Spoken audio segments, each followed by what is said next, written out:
me fluff my hair. Let me zhuzh my hair a little bit. Let's zhuzh the hair. Okay.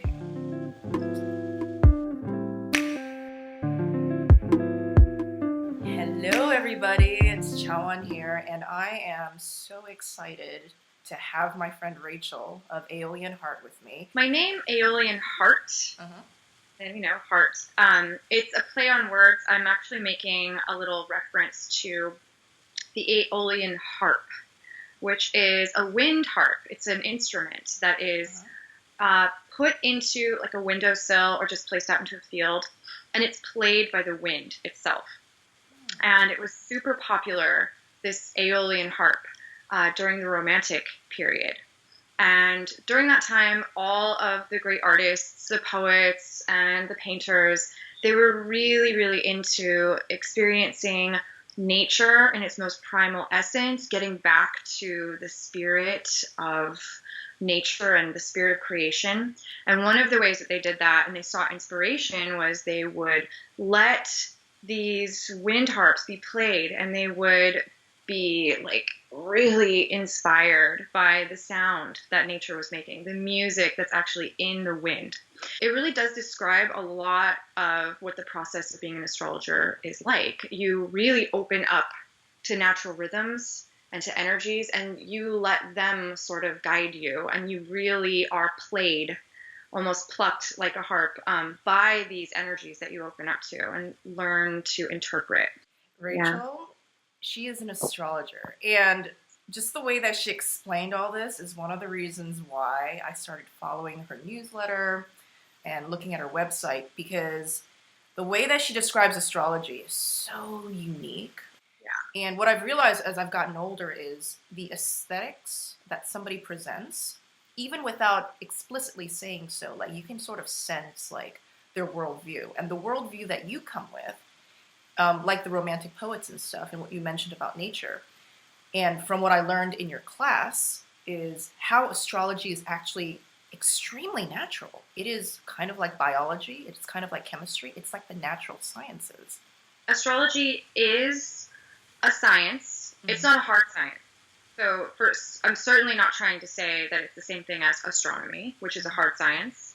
Astrology is a geocentric discipline, meaning that it is actually taking into account what is happening in the heavens from the perspective of Earth itself. And this is one reason why modern scientists really discredit it, because we know that the Earth is not the center of the universe. And astrologers know that too. And there's a lot of evidence to suggest that they've always known that. Nevertheless, the perspective from Earth is important. The fact that you acknowledge your point of perspective as an observer is key. And it's a key to being a great artist or a great scientist, actually acknowledging where you are, what your point of perspective is, what your point of analysis is, and what kind of questions you're asking as a result. So considering the fact that we are actually, as astrologers or anyone interested in astrology, really taking it seriously that we're here on Earth, then we can look at what's going on in the heavens from that vantage point. So from our vantage point here on Earth, it appears that the sun rises and sets. Astronomically speaking, no, it does not rise and set. We are actually turning. But that does not change the fact that we experience this great arc of light which rises every day and then falls, and that there is a huge division in how it feels to be awake and alive in the day or awake and alive at night. There is a major shift in our consciousness and our experience and the things that we do, the way that we behave. There's a difference between when the moon is full and the moon is new. And just these two things, just watching the sun and the moon from the vantage point of the Earth, is and acknowledging your energetic relationship with those things. That's astrology. And so it can get a lot more complex than that. There's more than just the sun and the moon. But it can also be as simple as that, just having a relationship with the sky, the sun and the moon, and what positions they're in and how that affects you and what that does for your life, you know, how that really shifts the way that you relate to nature itself. So that's what astrology is fundamentally, is the study of the quality of experience rather than just the measurement of experience. Acknowledging that in some ways, no matter what we know about the universe, no matter what we know about how expansive and how we're not at the center of it, something in our consciousness and everything in our sensate experience still feels that we are. And that's important to acknowledge. That reminds me of that book, Stranger in a Strange Land, where there's an astrologer character in the book. She's trying to draw a chart for the Martian, but he's a human being born on Mars. And she's like, Yeah. how do I create a chart for somebody who was born on a different planet? Right. Yeah, but it's also kind of giving respect to the fact that our experience kind of transcends sort of like the very, almost in a way, like smaller perspective of, where are we like little ants like in the solar system, like positioned. And isn't that what nature is? Like, I think anybody who's really in tune with nature, and I'm not saying that I particularly am, but when you read a scientific paper versus you read a romantic poet talking about the seasons, you can get something out of both. You can sense, like, by combining both, like, what if an alien came down to Earth and was like, I don't want to live here because my fucking body will explode, but I want to really know what it's like. Read a scientific paper, then read like a poet talking about all the seasons. Mesh them together. So one of the ways that I found you, Rachel, was I heard Carolyn Elliott talk about you. And I looked at your emails, like the email newsletter you send out, and you have this amazing way of referencing pop culture, songs, paintings, just a wide variety of art, culture, music to talk about astrology. And this makes me think, this girl, she's got some book learning behind her, right? So what's your background like? My background, I was originally, my first idea for a career was to be a school teacher. So I went and became a high school English teacher. And that was wonderful in terms of teaching. I love teaching and I loved what I was doing with my students, but I really can't stand working for people. And in that system, it was heartbreaking. So I decided that what I wanted to do instead was be a professor. And so I went back to school. I went and got a master's degree in humanities. And the whole idea was, I'll do this humanities degree and I will teach art history, philosophy, literature, all the things that I love to people who are grown up and are getting an education by their own free will, which became important to me after being a high school teacher, because I realized I don't want to force people to be somewhere that they don't want to be.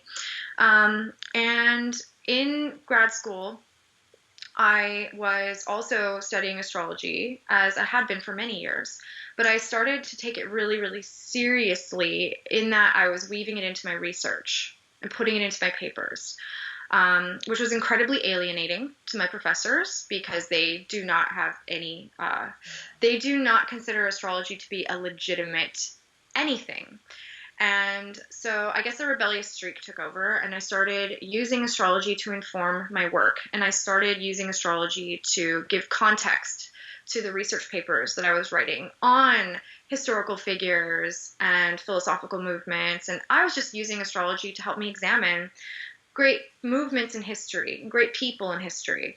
And I had to work twice as hard because my professors really didn't approve. So in order to get A's, I had to work twice as hard in order to do that. But I found this kind of, this great joy, this ecstatic pleasure in doing this. And I started writing about whatever I wanted and using astrology too. And I didn't really care what they said in response. I became a completely different person in grad school because I had always been very cooperative and agreeable. And something just came over me. And I no longer was. It was my Saturn return. That's one thing. So, that's why. But my Saturn return was there kind of hitting me over the head and telling me that I had to develop something that I had never developed before, which is courage to speak my mind and write about what I care about and what I love. And so by the time I graduated, I had done everything. I was a TA, I got published, I gave talks, I was the whole 9 yards. And when I was done, no jobs came through. I was not given any of the jobs I had been promised. And I I had a complete nervous breakdown because what am I going to do? I still had this like very low level job. How am I going to support myself? And so I began to write an astrology blog. Not because I knew that's what I was going to do, but just to pass the time, because I had all of this practice, writing and writing and writing and researching and writing, and I needed something to do because I was so used to it. I was like a racehorse that didn't have a racetrack. So I started this little astrology blog just to blow off steam, and it turned into something like fairly quickly. I just started putting stuff out there, and I had never done anything like that before. And actually 3 weeks into my first blog attempt in my entire life, 3 weeks in, I published an article in a group, and that's how I met Carolyn Elliott, because she wrote me and she said, I really like your blog. Would you like a column on my blog, which was Witch. It was called Bad Witches back then. That's how I met Carolyn Elliott. We ended up writing a book together, a little ebook on the Pluto and Scorpio generation. And yeah, she's rad. And she helped me to realize that I was actually doing something. I was doing something. And then she was like, hey, you're doing something. And it actually alerted me to the fact that I was building a business. So I was able to quit my job 5 months later after I started my blog. And I've been full-time astrologer writer ever since. And it's been an incredible experience. I also, get to work with clients and share something with them that I've always been sharing with my friends for years, sharing with my friends. And so it's brought like my party life and my art life into like my real life. It's all like melded into one. So there's no difference between partying, working, hanging out. It's all the same thing. Did you use astrology to help you get to the life that you're leading now? Oh yeah, I absolutely did. Like, especially after I graduated. I mean, I was using astrology before, for sure, but it got most powerful when I graduated and I had that nervous breakdown. I'm like, what am I going to do? I saw this like amazing opportunity. Jupiter had just transited into my 10th house. And Mercury was about to move into my 10th house and cross my midheaven at this really important point. So that in layman's speak is big expansion was coming for my career. Big expansion. And there was this opportunity to grab a hold of it and dedicate myself to a new path. And if I just let it go, nothing would happen. But if I actually tried, again, the wind's at my back. So I went to the beach with my boyfriend at the time. It's my husband now. We went to the beach and I did this ritual, and I dedicated myself at the appropriate moment, at the appropriate hour. I dedicated myself to the following thing. I said, I want to be able to work for myself and offer my services to people who appreciate it through my creative talents, meaning my writing. And that's all. I didn't say that it had to be this, it had to be that. I just said, that's what I want. I just want to be able to write and talk to people and have that be what I do. And that's what ended up happening. I created a talisman and I let that just do its magic. And I didn't really think about it that much afterwards because that's not really how magic works. You do the ritual and then you live. So I just started living and I didn't start the blog like until after that ritual. And I did the blog thinking that this was like something in the meantime. Before that picks up, like before I figure out what that thing is, I realized 3 or 4 months into writing this blog regularly that, oh, this is your business. Stop thinking that it's just your hobby. Like, this is your business. So it was magic, it was astrological timing, and it was also me having to actually come into realizing what was going on. Rachel, she has a class called Discovery, and I was just like, I need to take an astrology class because I don't know what everybody else is talking about. I took her class, and I have to say that it was one of the best investments I've made in the past year in terms of classes. Love the class. Can you talk more about your class? My class is called Discovery, the Art and Soul of Astrology.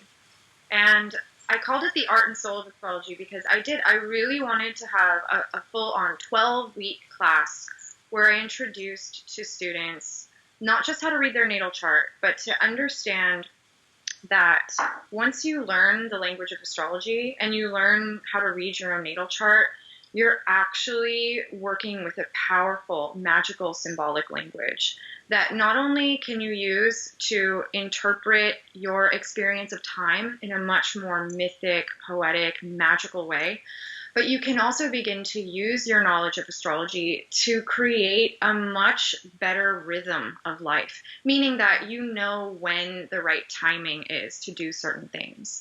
So astrology was absolutely essential in the ancient world. All of the great people in the ancient world, from every nation, every culture on this earth, they were all referring to astrological knowledge to plan the buildings, the farming, the rhythm of life was always in tune with the planets. And so it's still that way today. It still gives you a great deal of grace, and it still offers an immense amount of success if you know when the right time to do things is.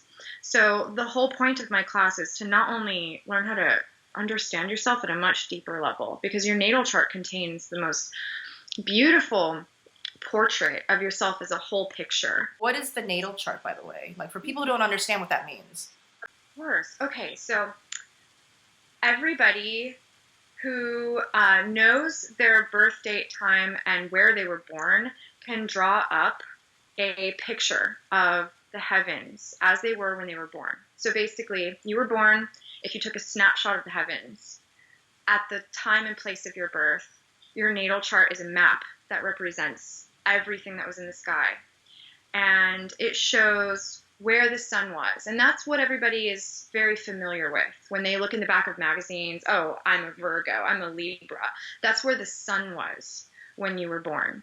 But you have a whole complex, actually a whole solar system of planets that are all laid out in your natal chart. It shows where the moon was, where Mars and Venus were, where Saturn was, and it shows their angular relationships to each other. So a natal chart is a full picture of your energetic potential. You can look at it as certainly a beautiful portrait of what it is that you are blessed with, what you have to offer, and what you have to work with. A lot of people are afraid to look at their natal chart because they're afraid that they will find something out about themselves that's bad, or find out that there's some terrible thing that's coming up for them, some kind of future that they don't want to realize.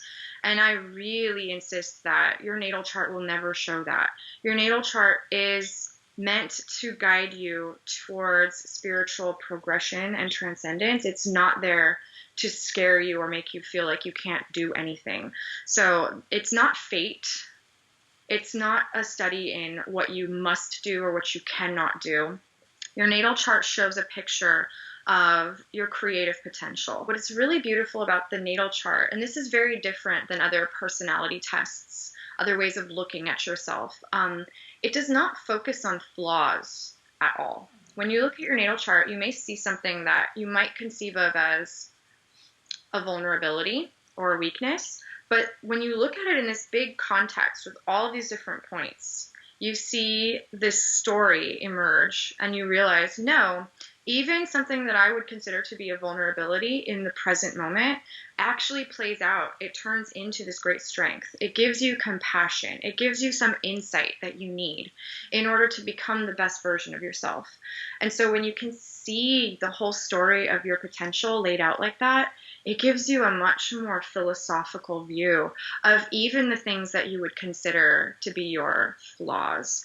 So that's why I think looking at your natal chart, reading your natal chart, getting to know this part of yourself or this portrait of yourself is very healing. It's very healing. It heals people who feel like they are condemned to a certain diagnosis, a certain social level, a certain label, any kind of like static, fixed, or linear perspective on yourself can be greatly expanded. So my class is all about starting to learn astrology, focusing on learning about yourself, which is, of course, the best place to start when you're a student. It's like astrology itself. Acknowledge that you are here on Earth, and that's your point of perspective. When you enter into the study of astrology, start with yourself. That's your point of perspective. And you use your natal chart as your tool to understand this language. And of course, it's interesting because we're all interested in learning about ourselves. It's a fact. Like, we're all interested in getting deeper in there and finding out more. And so you take this little journey and you learn how to read your natal chart, and you find out things about yourself that you really love. And you find out some things about yourself that are fascinating. And you find out some things that you really already knew but were afraid to admit. And as you do that, you actually pick up on this language. You pick up on this symbolic understanding. You understand the signs and the glyphs and the planets.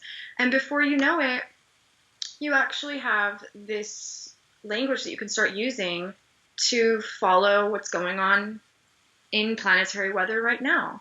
And you can actually start to study, like, how does the weather right now affect my chart? So you can look at, let's say, the recent eclipse. On January 31st, there was a lunar eclipse, which is a full moon lunar eclipse. If you were in my class, at some point, you would be able to look at your chart and you'd be able to see where that lunar eclipse actually affected you and what kind of, like, development is going on, what kind of progress is being made, what's being shifted. And you can prepare for that by doing something like creating a ritual to kind of hold space for that. Or you can prepare for that by giving yourself some space to heal. And you can also prepare for the big changes that are coming by knowing what area of your chart is being affected. So kind of just giving yourself this space of imagination where you say, you know, for the next 6 months, it's very likely that I'm going to be working on a serious study.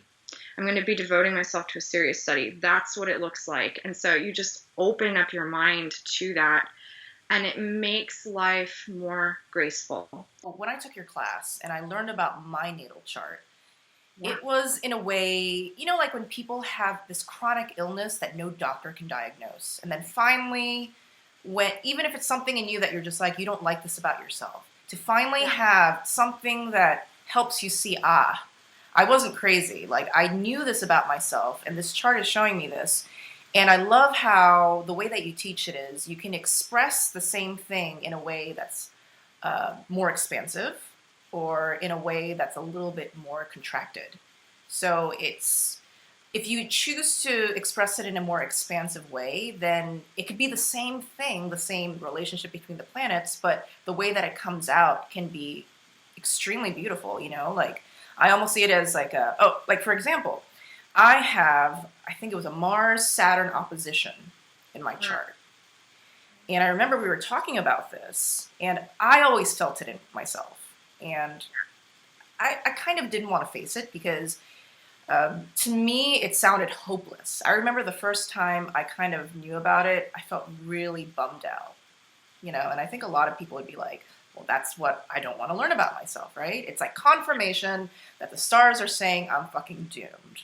Yeah. But then you were telling me, actually, you can express it in a way almost like a boxer, Mars, and a coach, like a really tough coach, Saturn. Yeah. And that coach can take this boxer Mars and make this like Mars into like Mike Tyson, like heavyweight champion of the world. Yep. You know, and that's also another way that it can be expressed. And I was like, I never thought of it that way. I always thought it was more static, but astrology is not static like that. And that's what's kind of exciting. It's a genuinely healing art in that way. Because you're supposed to look at yourself organically, holistically. And, you know, the word holistic means whole. When you see these little parts of yourself compartmentalized away from each other, they can easily be misunderstood as flaws or impediments or things that you don't want to face. If you see the big picture, then you realize, no, this is actually what makes you cool, Changwon. Like, this actually makes you tough as nails and actually able to push through, punch through to the next level. And it's kind of like how you attain great things. It's how you attain mastery of many things that are a challenge, a struggle, but you have what it takes to actually overcome and to actually, be victorious over challenge. So it's a great thing, but you have to get the perspective. And it's completely normal in the modern world for people to have a static, fixed idea. It's interesting because one thing that I know, when I was a dogmatic materialist back in the day, and I'm sure when you were, you think that you're free of superstitions like fate. And so when I started doing astrology, I noticed that one of the big complaints is that, that's a fatalistic, superstitious belief system. Number one, it's not a belief system, it's a language, different. And two, it's not fatalistic. Actually, what's quite fatalistic is believing a diagnosis to be absolutely true. And that's that. That's what you are. And you just walk towards a future that contains that impression of you forever. Or another fatalistic idea is that you're going to grow up to be a doctor. And you do. Like, maybe it's not wrong. Maybe it's good for you, or maybe not. But it was very fatalistic for you to be told what you were going to do and for you to just march towards it. These all suffer from the same problem, which is a linear track of thinking. And it doesn't get off the linear track. It's incredibly fatalistic. Fate comes from an idea of linear time, meaning the past is behind us, the future's ahead, and we're on a single track. There's really no way to go back. There's only going forward, and it's very difficult to get off of the track, and you may head towards a future that you don't like, and it seems very overwhelming. Astrology sees things in cycles. So whereas like linear time is a very masculine perspective, and I'm not saying linear time is wrong. We need it. We need to make appointments, train schedules, planes, and certainly for business to happen, there needs to be linear time. We have to be real. And there's also historical record. Like, linear time is wonderful. We need it. But astrology is cyclical time. Cyclical time, which is this idea of rise and fall processes that happen over and over again. You get lots of chances. There's a full moon every month. It's a cycle of time. Christmas every year, that's a cycle of time. And these cycles of time, they tend to come with these great stories, these myths, these folk tales.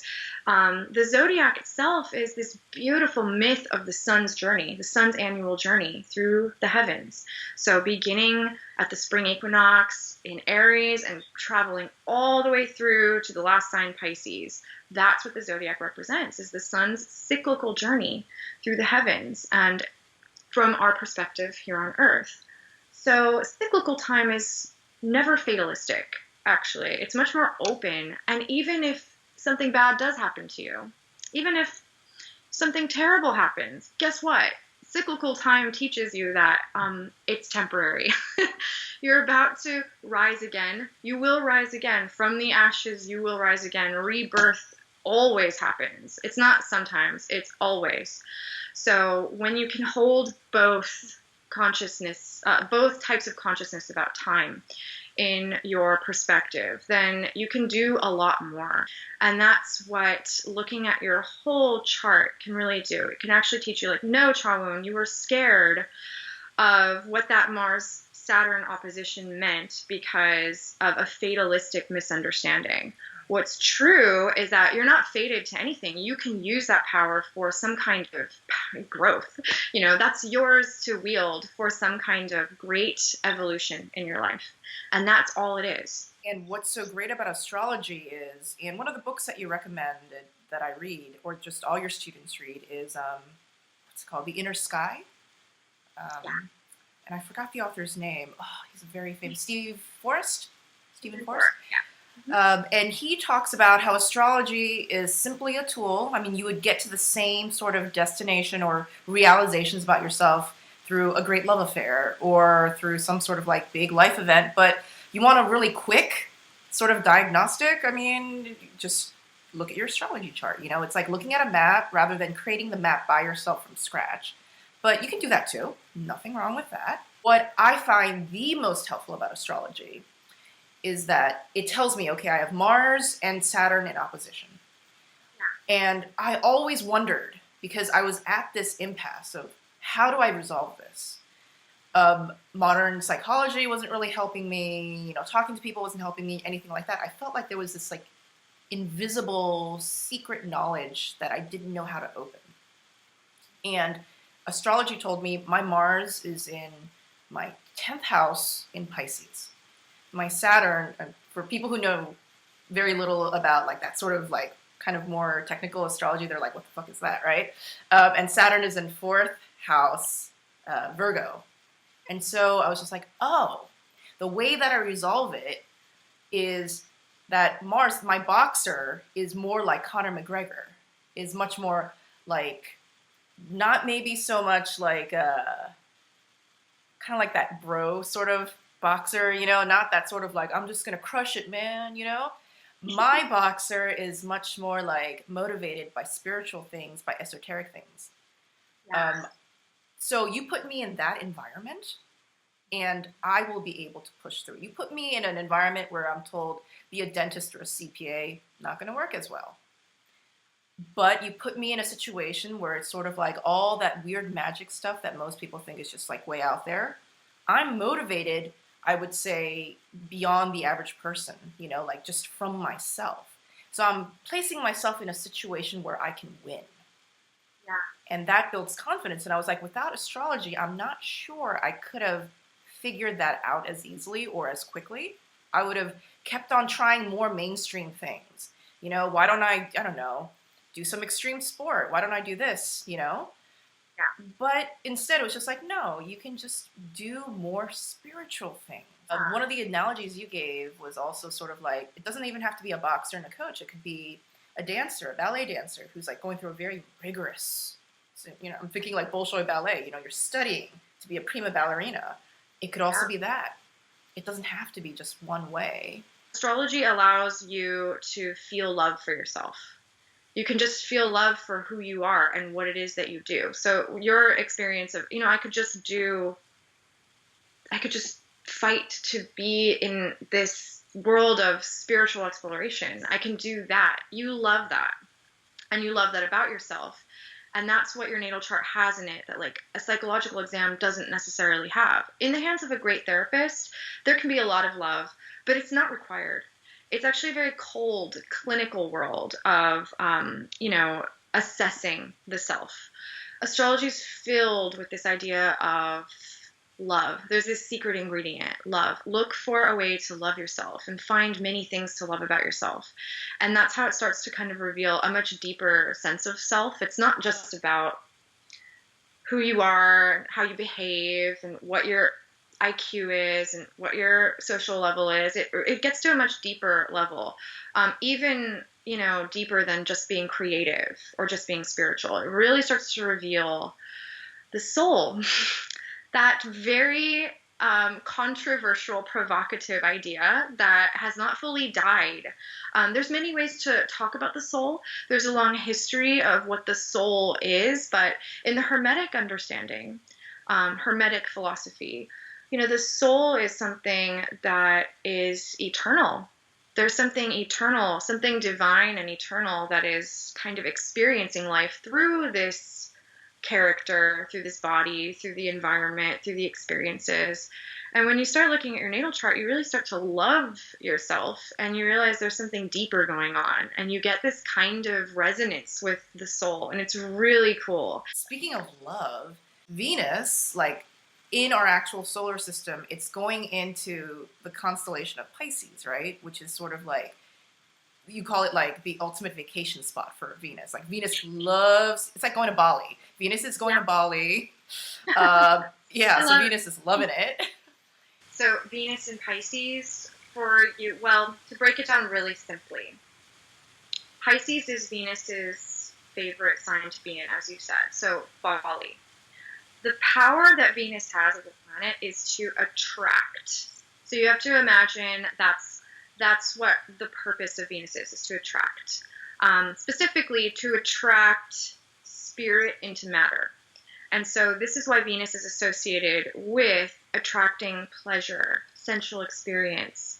Love is an attractive force. as we all know. But so is pleasure of any kind, sensual pleasure, and the experience of luxury. Just actually taking the time to be attracted to the universe, be attracted to your environment, be attracted to the people that you are surrounded with.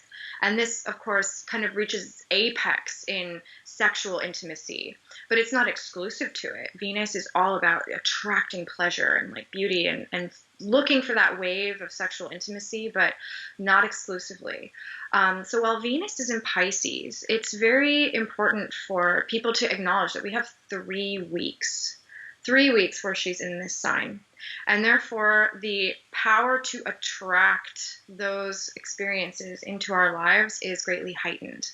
And so for anyone that just wants to acknowledge that and start kind of making some space for that, that's a very simple way to do magic. Just change your consciousness and alter it to actually receive more pleasure, more blessings, more softness, more beauty.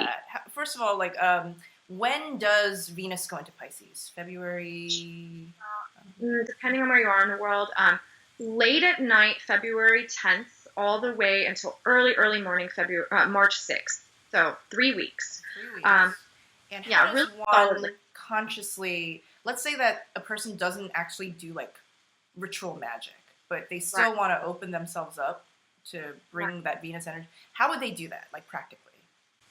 So for 3 weeks, and of course Valentine's Day is falling in this time, so it's a beautiful kind of blend of the linear time world and cyclical time. You need to actually, in order to attract more blessings, you need to start blessing yourself. So I would fill the house with flowers. I would eat food that actually delights you. Like, take time to actually eat something that brings you great joy. This can be ripe fruit, chocolate. You actually need to make more love to yourself. And that's how you can actually work with Venus, just on an energetic level, without getting into any ritual. Take long baths, get a massage. All women, if you can possibly afford it, and at any level that you can afford it, do spa rituals, and do at least 3. There's 3 weeks, 3 Fridays, just for every Friday that's Venus's day, or any day that's convenient for you. Do something really, really beautifying, something softening. So get a massage, go to a spa. If you have just your bathtub and like candles and music, that's a really nice thing to do. It sounds really corny, but the way that you work with Venus is by making love to yourself and then letting the universe begin to reflect that. So if you're generous with yourself and you're really soft and graceful and beautifying to your environment, then the grace and the power of Venus in Pisces will begin to reveal itself to you through experiences that will be uncanny. Just that's how magic works, just by coincidence. So you open yourself up to feeling more beautiful, to feeling more loved. You do kind things for yourself. You make your environment extra beautiful, like it's a holiday. 3 weeks of a holiday. So Catholics they're giving up something for Lent. You can make your house more beautiful, make yourself feel more beautiful.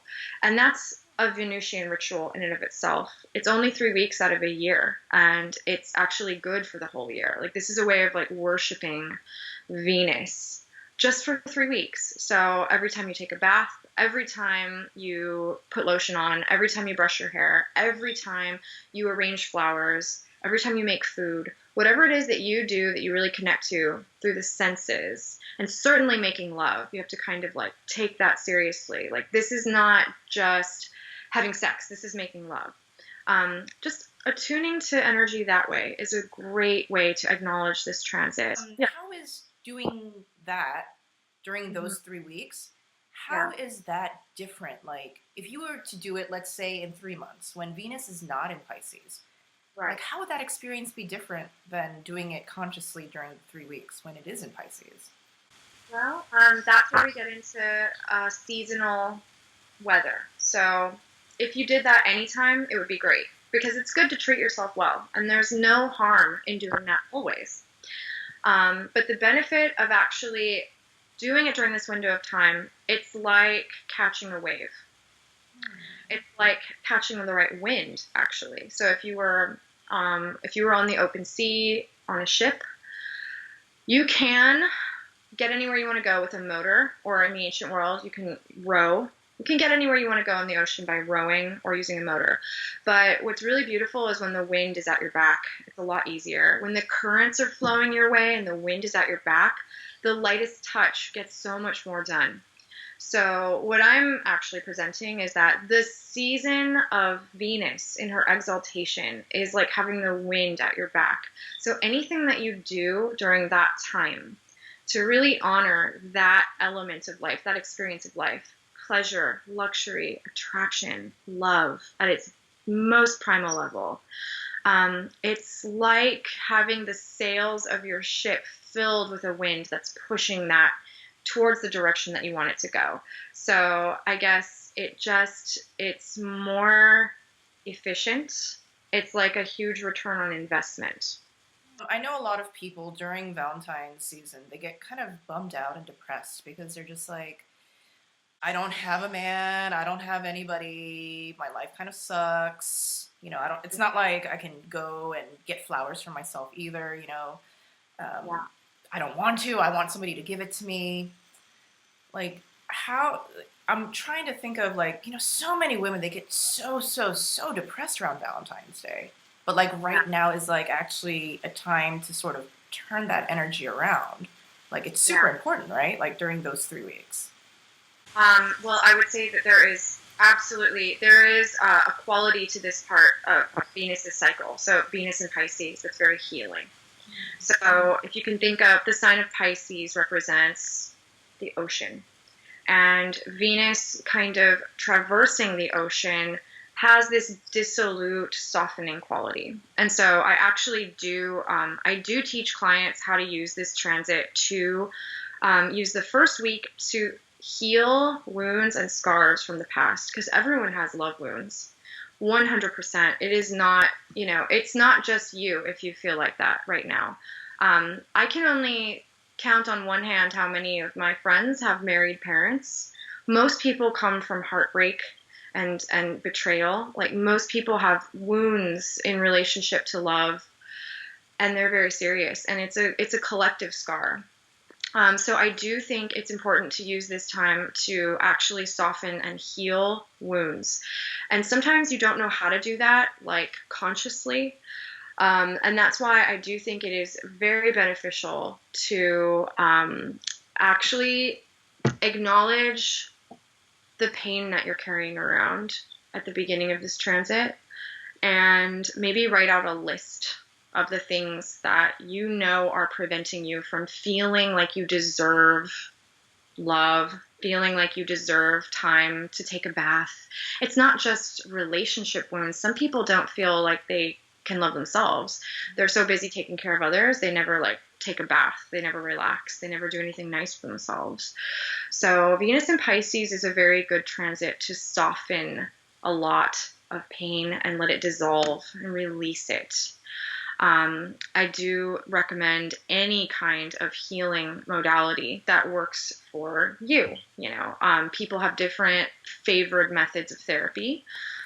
This is a really good time to get massages, to talk to a shaman, to talk to your psychotherapist, to go to group therapy, to go out with girlfriends and have like a night that's devoted to you guys not caring about the men that have hurt you. Whatever it is that you can do conscientiously to heal is also very favored, because the idea is that if you can soften old scars, heal the past, let the past go, not forget it.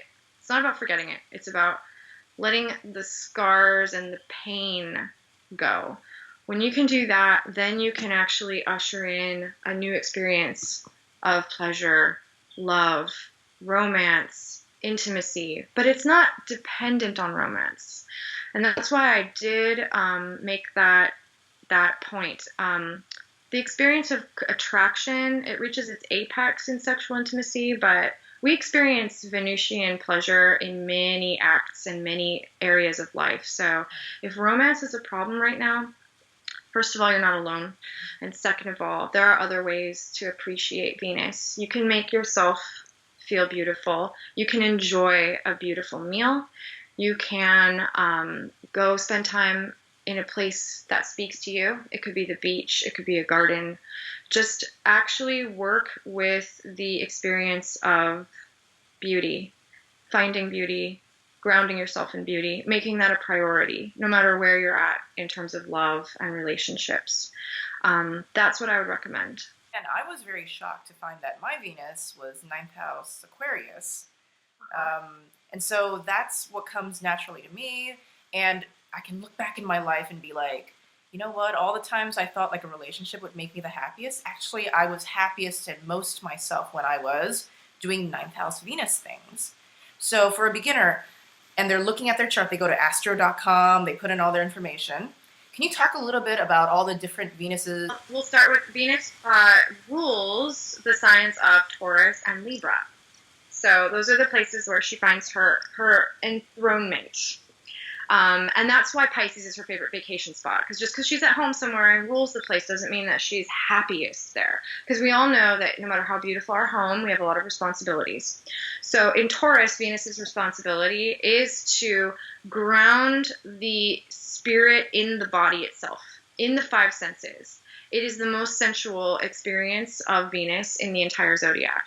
The enhancement of taste, touch, it's just an incredible amount of sensory perception. And the reason why Venus in Taurus comes with that is so that she will guide other people to appreciate what this world has to offer. So the scent of things, the taste of things, the touch of things. People with Venus in Taurus are super sexy. And they are also they have fine taste, very, very fine taste, probably the best taste in materials. So they tend to make great perfumists, great tea makers, great floral arrangers, great clothing designers, great taste in everything. Venus in Libra, so Taurus is an earth sign, the body, the senses. Libra is an air sign. And therefore it deals with ideas and intellectual matters.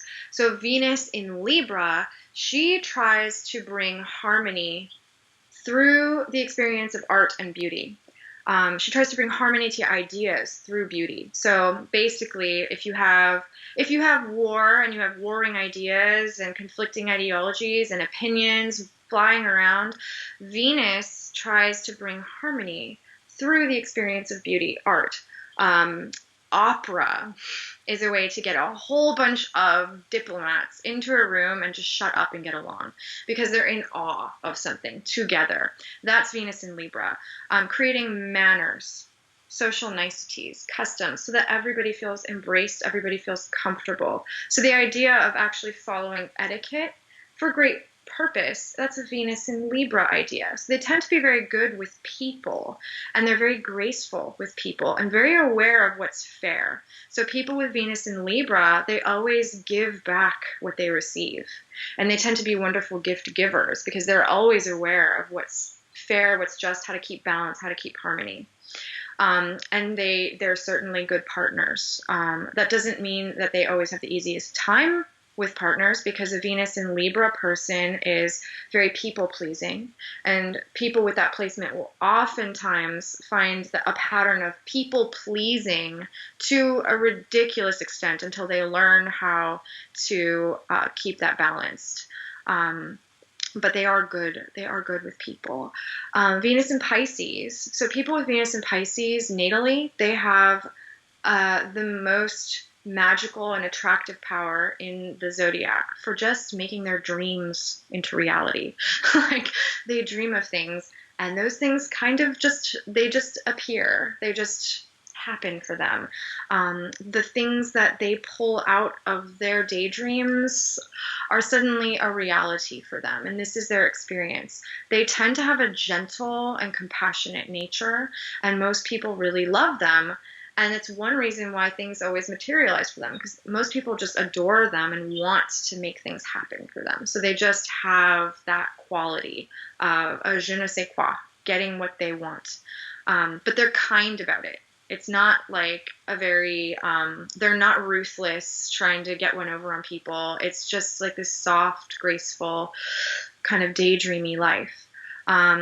we'll say, let's look at like Venus in Leo. Venus in Leo is somebody who is incredibly charismatic. Probably the word glamorous would be the most evocative term. Venus in Leo is golden, glimmering, shining, and filled with personality. Most people will be attracted to this person. Most people will find them to be fascinating, and they'll want to be in their presence because they have this glow, and they just always look a little bit extra. My friend Ashley has one, and she's a Venus in Leo, and she always says extra as fuck. That's Venus in Leo, just a little extra as fuck, and they are good at parties. Venus in, let's say, well, how about you pick a sign, and I'll try to expound. Well, is there a sign that Venus feels a little bit more challenged in? Yeah. Well, yeah. Venus in Scorpio. Venus in Scorpio. So this is probably, if you read about it in pop astrology, Venus is in Scorpio is the femme fatale, the vixen, and it's all very sexy and exciting. However, Venus in Scorpio people, they do have quite a deep hunger and desire for intimacy.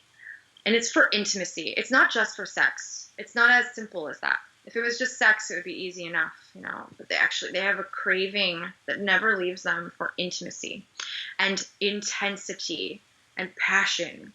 And so they're hungry all the time, and it's very difficult for them to get that hunger fed. And so they tend to be super, super intense. That's how people feel about them.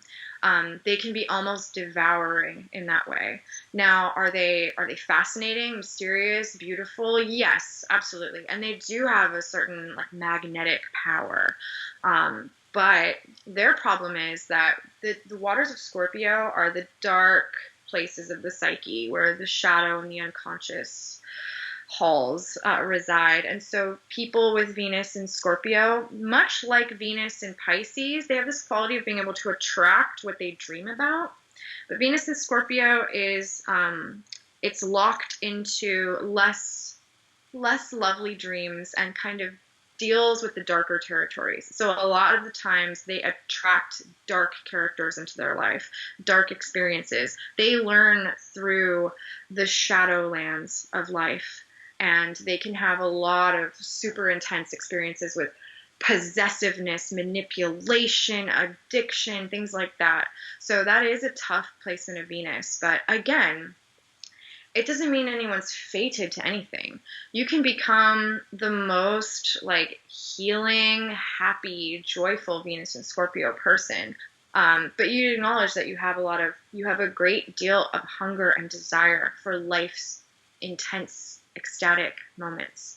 And when you learn to handle that, when you learn that desire is ceaseless in everyone, this is just a really fixed point for scorpionic energy. Desire is ceaseless for each of us. When you eat, you become hungry again. When you think that this is all the money you need, you find out that you need more. That's just how it goes. And so Venus in Scorpio learns that lesson, that there's no end to desire. No matter how intense, there's no end to desire. There's nothing you could do that will end that. And so it ends up making you wise. I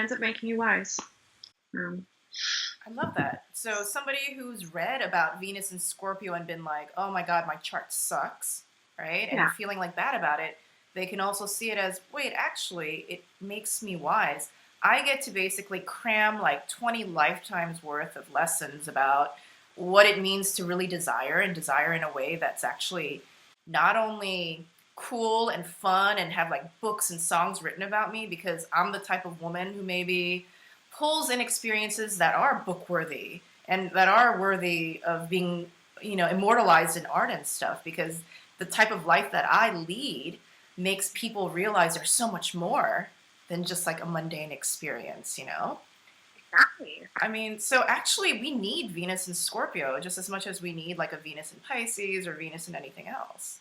Oh, yeah. I mean, there's no bad placement. And that's something I stress in my class. And Cha-Won Heard. There's no bad placement. There are different lessons to be learned. There's different things to appreciate. And I think in the 21st century, I think we're really ready to admit that, like, all ripe, sweet fruit is good. It's just different flavors. And you can't really compare apples to oranges. It's silly, you know? Like, apples are good, and so are oranges. Why get all upset if you have an apple instead of an orange? They have their different uses, their different purpose. Venus in Scorpio is a dark, strange fruit, but it's great. I don't have that placement, but I've talked to many, and the blessing that they have is experiencing such an intense passion for life. Even if they do have a lot of darkness swirl around them, I believe they think it's worth it because they're really having a good time. They really feel things. They really get to the heart of the matter. They experience intimacy at a very deep level, even if it's not considered socially acceptable in the moment. It's still like, wow, it's powerful. It's communion with other souls. So yeah, of course, those placements are good too. The ones that are traditionally considered bad. So anyone who's looking at their chart and they've read that that's a bad placement, please don't assume that. That's not what astrology is for. Like, it's not another chance to look down on yourself and feel bad. Where can we learn more from you about Venus and this Venus transit that's coming up? Actually, I developed a workshop that's going to be held on Saturday, February 10th. It's called Sublime, the Art and Magic of Venus in Pisces.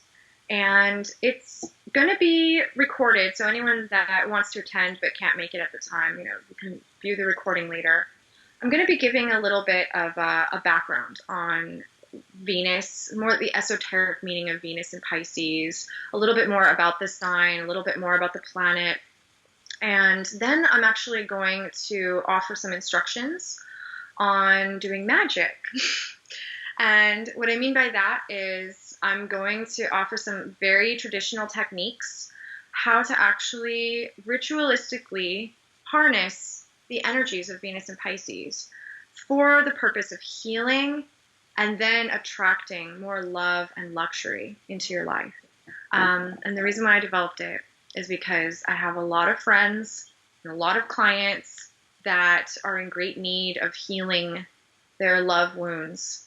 And those wounds are romantic and otherwise. There's just a lot of wounds dealing with self-love and in relationship to others. And so I thought it would be more efficient than me telling every single person one at a time how to do this, just to actually create something that I could distribute to everyone, my friends and clients. So that's why I created this workshop. I started instructing people in Venus and Pisces 2 years ago, and it's been really helpful. So I think it's finally time to just teach this one special thing. I do not have a workshop for every transit, but this one's important. You said the workshop is one day and it's on February 10th? The recording will be made available for the duration of the transit, pretty much. So it would be relevant to watch anywhere between February 11th through February 28th, or even early March. The transit's technically over on the 6th, so you could feasibly view this anytime between February 10th and March 6th and have it be very helpful. And I'm also thinking that for those of us who do magic, perhaps like working with this Venus to heal, it will just make our magic that much more powerful because we don't have the obstructions in the way of our magic. And you kind of teach, you are going to teach magic. You're going to teach how to make talismans. You're going to teach us how to do magical things during this workshop. Exactly, yeah. First part is like history and background. Second part is basically magical arts and crafts. And the techniques I'm going to be teaching they're very traditional. They go back to the Renaissance. And I'm sure they're much older than that, but those are the texts that I draw from for my information. So what I am teaching is at least as old as the Renaissance. And it's also really easy, I promise. It's not hard. Anyone can do it. I call it arts and crafts. Is there going to be glitter involved? If you want to put glitter in, absolutely. I teach a very rudimentary thing, and I ask for anyone with any creative spirit to add on top of it and make it their own. So of course, like, of course, I think that would be really nice. So Rachel, thank you so much for talking with me today. And guys, like, let me know in the comments, like, where's your Venus in your natal chart? And, you know, like, look, just go on astro.com, okay? Just put in your information, and it'll tell you, like, where it is and how you feel about that Venus. Like, what are some good points that you feel about that Venus? And what are some things maybe negative that you've heard about your Venus placement that, you know, you could maybe turn it into something that's like super rad. Guys, if you have an opportunity to take Rachel's class, Discovery, I really, really recommend it. Discovery is also a really great, I would say almost like half astrology, half magic course, which makes it super unique amongst all the other astrology classes. So highly recommend that, and definitely check out her workshop on February 10th, Venus in Pisces. Venus is going to Bali. Venus is loving it in Bali soon. So thank you so much, Rachel. Thank you, Chala. It's been my pleasure. I'm so happy to talk to you.